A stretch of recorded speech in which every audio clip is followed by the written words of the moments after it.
folks, talk about explosive. It has been nearly 1,100 days since the residents of Flint, Michigan have had access to clean drinking water. 3 years ago, when the water source for Flint was switched from the Detroit area water system to the contaminated Flint River in a cost-saving initiative, that has just ticked off folks. It has led to massive problems. It has led to women losing children who were pregnant.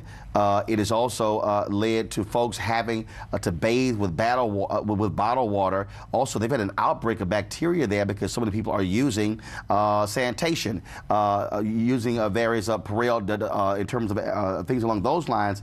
And so, what still can be done? Now, they've been fighting the issue with Congress to get additional money. You have the governor, Rick Snyder of Michigan, who is saying, hey, the water's fine. The residents there saying, player, why don't you come drink the water if you say everything is fine? And so residents are still saying they're breaking out in rashes as well. As a result, the pipes in the city have not been replaced. It may take up to 3 more years for this to happen. Yesterday, the Congressional Black Caucus, in a letter to President Trump, it said, quote, in light of the proposed budget cuts to several of the agencies that play a critical role in responding to the Flint water crisis, we have serious concerns about your administration's intentions to continue supporting this effort. Accordingly, we requested an interagency briefing to provide an update on your long-term plans to assist the residents of Flint and ensure this tragedy is not repeated in other cities around the country.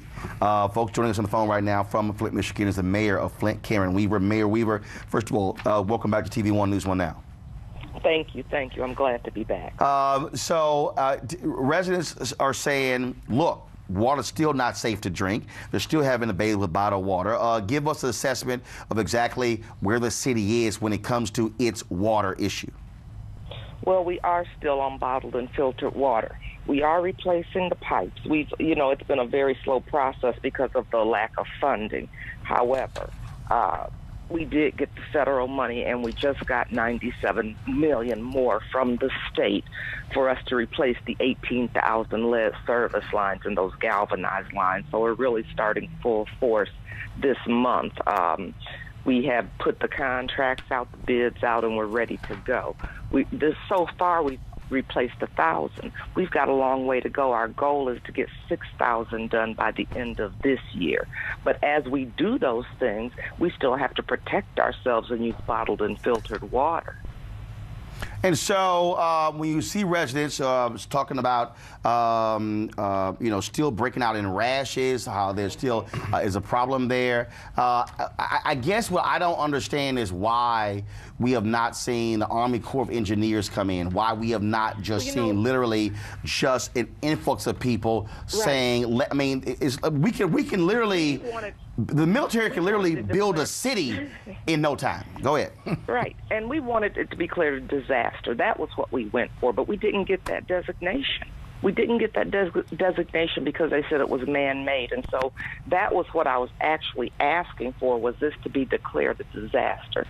What I got was an emergency. And so you don't get those kinds of services and supports and funding with an emergency. You get it when it's a disaster. And that's the difference. And that's something that we said should be changed, because a man made this happen still does not mean it's not a disaster. Of course, there are several people who have been charged, different city officials, some also former emergency manager Gerald Ambrose. Also, you have former Flint emergency manager Darnell Early. A. Scott Bolden is still representing him as well. And so residents there also saying they want to see somebody punished for this, for what they've had to endure. Yes, and I'll tell you, because one of the things we've always talked about was holding people accountable, and we were glad to see it go to emergency managers, because we wondered if it would get that high up on the chain, and it did. So we were happy about that. I know there's still investigation going on, so we're waiting to see what happens as the Attorney General continues to investigate. Will any more charges be brought? We don't know. All right, then. We certainly appreciate it. Thank you so very much. Let's go to our panel here. Greg Carr, I want to start with you. I do not care what anybody has to say. That is, if you told me that this was a city that was 70, 80% white, that was middle class, there is no way in hell this would still be going on 3 years later? Of course not. I mean, you know, they switched to Lake Huron, of course, but it's the pipes. And what we see is, you know, it's not just that. There's an article in today's New York Times about the property values in Flint, about the economy drying up. If this were a white community, this would be a very different response, because this is something they can fix. I mean, we see the heartland. You've been making this point for 3 months about how these people are going to be hit by what Donald Trump's policy is going to do to them, these poor white folks. But water, if it were water, Trump would have come in there on the truck himself. This is easy PR. We're talking about a very basic need here that's our government's responsibility to clean drinking water, creating access to that. 3 years later, it's a shock. We do so much nation building abroad. I'm really perplexed by the fact that we just have not helped Flint. As a nation, we have not helped Flint. And I really think that the onus is on everybody. It has to be bipartisan, and the federal response has been shameful, if you ask me. No amount of money can fix this. It's the swiftness with the response that we're missing here. As I said, Scott, you represent former Flint Emergency Manager Darnell Early, one of the 4 people who have been charged with connection. He, of course, some of the charges include false pretenses, conspiracy to commit false pretenses, also charged with willful neglect of duty and misconduct in office. But that's the charges in terms of the. Thank you for reminding me. No, of course. I mean, it's called full disclosure. Exactly. But the issue still is here that these residents.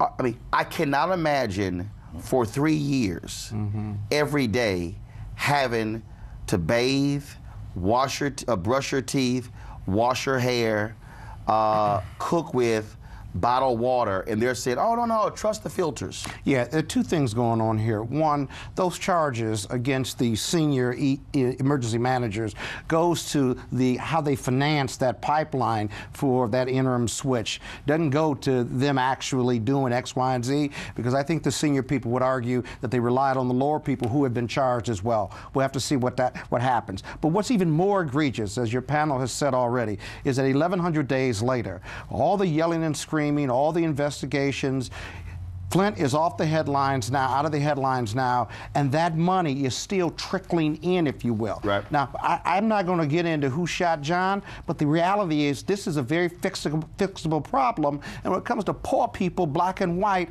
America, private and public, still has a problem fixing what's going wrong, but more importantly, helping and empowering them generally. Flint is a great microcosm of that. A peaceful protest turned deadly. 37-year-old black man was shot and killed by Baton Rouge police. His hands are in the air, and you still get shot by the cops. Oh my God, please don't tell me he's dead. We're not going to let hate define us.